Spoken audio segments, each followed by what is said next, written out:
Hey guys, how's it going? Welcome back to the Time Bomb channel, of course, with myself, Bombardier. Good to have you on board, and hope things are going well with you.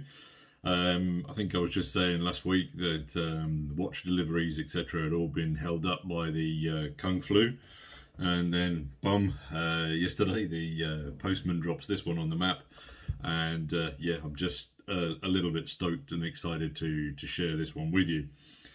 So the Helm waiting list was their new system that they created. I put my name down on the list in January 2021, so this year, and the Stork then heralded the arrival 9 months later. So yes, being on the wait list is a ball ache, but I confess it's more guaranteed than the previous website collapse that they experienced with their previous ordering system. The watch we're looking at today, let's just not hold up things any longer, is the Helm Vanuatu. Now, the Vanuatu is named after this little spot in the Pacific, which, if you excuse the pun, is every wreck diver's wet dream. I've not been myself, but I'd bite your hand off for the chance to get there and have a look. But back to the watch. So this version comes in its new titanium chassis. So yes, the model is not new, but they've given it a rethink with a complete G2 titanium case body and then a TS1 titanium engineer bracelet, which I think is an absolute winner. Now, I paid $375, which is around £270. And I think for that price, you're getting an absolute stunner. Yes, I get it that the weight is frustrating, but I would say it is well worth it. But enough of me rambling. Let's flip the camera and get eyes on. All right, so camera flipped, and there is our titanium goddess. Quite a stunning little watch. Now, apologies just to begin with, because I believe that this watch, I'm going to put it straight onto sale. So I'm going to leave the full denuding process to the new owner. So apologies for that, because I appreciate there are certain limitations in showing you this watch while it is still fully wrapped in its plastics. So apologies in advance for that. As always, let's kick off with the specs.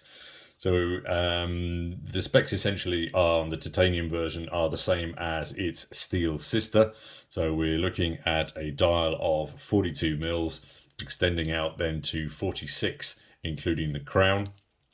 North to south, we're looking at a manageable 50 mils. It's then 14 mils in depth, and then the lugs themselves to match that dial size are then 22 mils. I think, though, perhaps some people might be put off by that, but I think actually on wrist it works very well indeed, as I have first-hand experience with its cousin, the Kuroburi here. Of course, we're looking then at sapphire crystal as standard up top. It comes with 300 meters worth of watery goodness, and all Helm watches are ISO 6425 compliant, making them, as I would refer to them, true dive watches, as opposed to your fancy desk dive watch. The weight on this unsized bracelet is 145 grams, but as you can see there, in comparison, for my 7¼ inch wrist, this is, for a 9-inch wrist size. So I think for most people that's going to come down to around 120 grams. And then on their own brand NATO strap here, as you can see, it actually then weighed in at 91 grams, giving you that extra reference of how much is in the head and on the bracelet. Over here at the 3, we've then got a signed screw down crown, and it is an 8mm crown, which I really do like, because lots of purchase area there. If your hands are wet or gloved, you're still able to adjust here easily without any issues, and also then protected by those bulwark style crown guards. Absolutely spot on. Ticking away inside, then we've got the Seiko NH35. Many of you are going to know that is going to be very solid, very micro brand oriented movement. And yes, this is an absolute Lume junkie's dream. We've got Super Luminova BGW9 here, and it just lights up the room. Beautiful hue. However, if you don't like blue, then I'm sorry, bad luck. You might want to look elsewhere, because yes, as you can see, it's just, yeah, shines. The bezel then is also titanium, but in fact these bezels are interchangeable, and I think for around $25 they offer additional bezel options which just add to that visual versatility, so you can really change up your watch's image for a very reasonable price. Now, unfortunately, the bezel is a little difficult to operate because of all the plastics here, but it's 120 clicks and it sounds like this.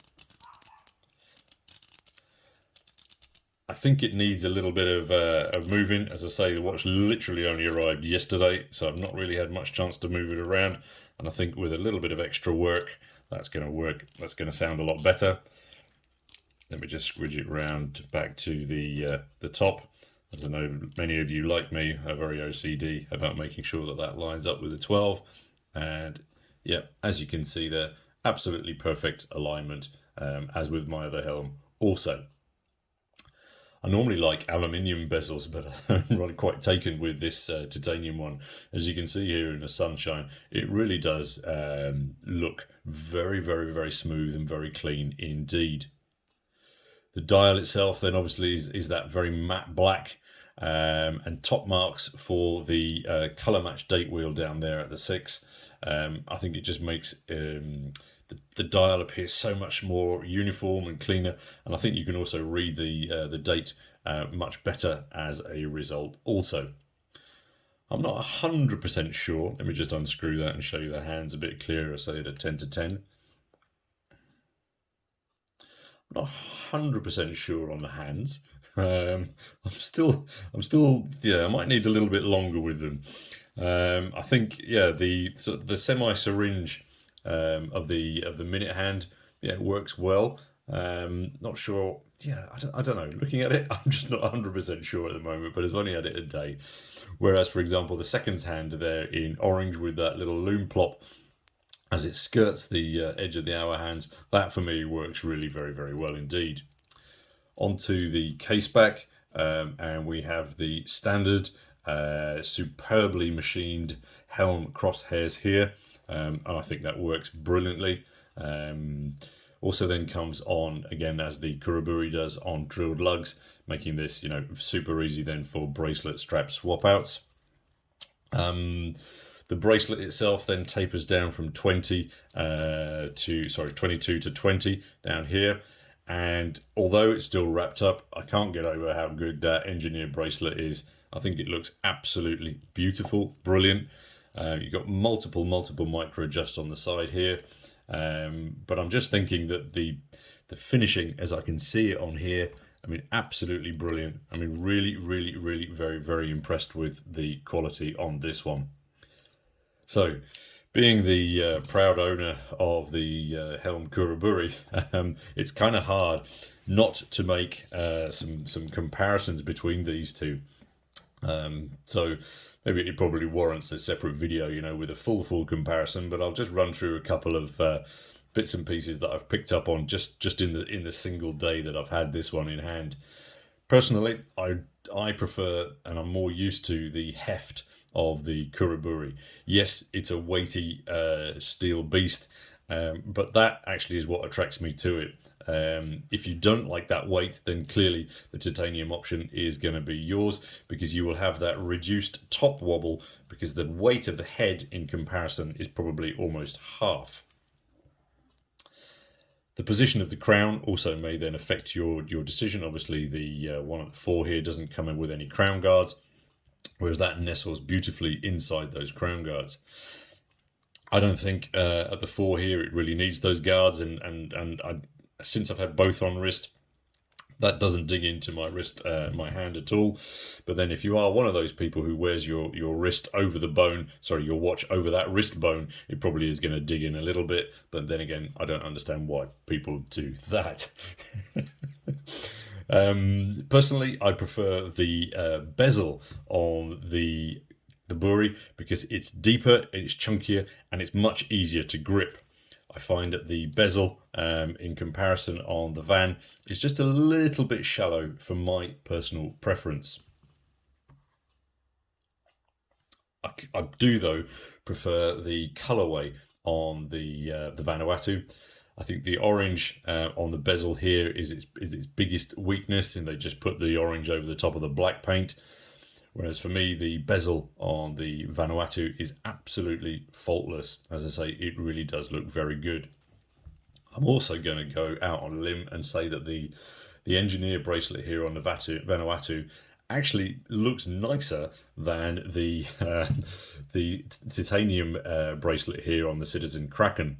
But where the Kraken wins is on the clasp, because that glide extender that it comes with there, I think is absolutely superb. Also then having the pusher release here as opposed to the nail release that you have here makes it a little bit more usable also.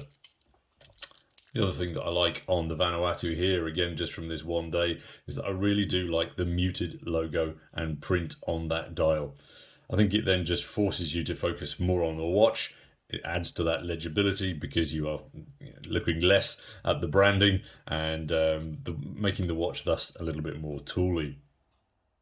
I also think perhaps that the printing, upside down on the Vanuatu makes it look a little bit sharper to my eyes, but I'm wondering if that might also be because of the bezel frames it better and is less dominant perhaps. But again, could be my eyes, but I don't think, between them it's a pretty hard call. I'm also certainly not going to be selling the Kuraburi at any time soon. I mean, I absolutely love it. It is one of my all-to go time favourites. Absolutely love it. All right, guys, I think that's probably pretty much everything. But to conclude, the titanium version here, I think, is absolutely stunning. The only limitation I see with Helm sometimes is the purchase option. And it would also think it'd be kind of nice to see some alternate movements available with Helm. But I guess then that might destroy the price to package ratio. And that is, to me, where these guys absolutely excel. You have such a solid, robust and stylish watch that if you were inclined to chuck the kitchen sink at it, it's probably going to keep on ticking. And for this price, £270, yes, you can buy other watches, but I'm not sure that they offer the same wow factor backed up by that solid tool build and quality finishing that Helm do. But anyway, that's just my humble opinion. What do you guys think? Are these Seiko destroyers, or do they just stand alone as the George St. Pierre of microbands? Let me know your thoughts. Of course, guys, that's a wrap for today. And of course, until next time, this is your host, the Bombardier, signing off. Cheers.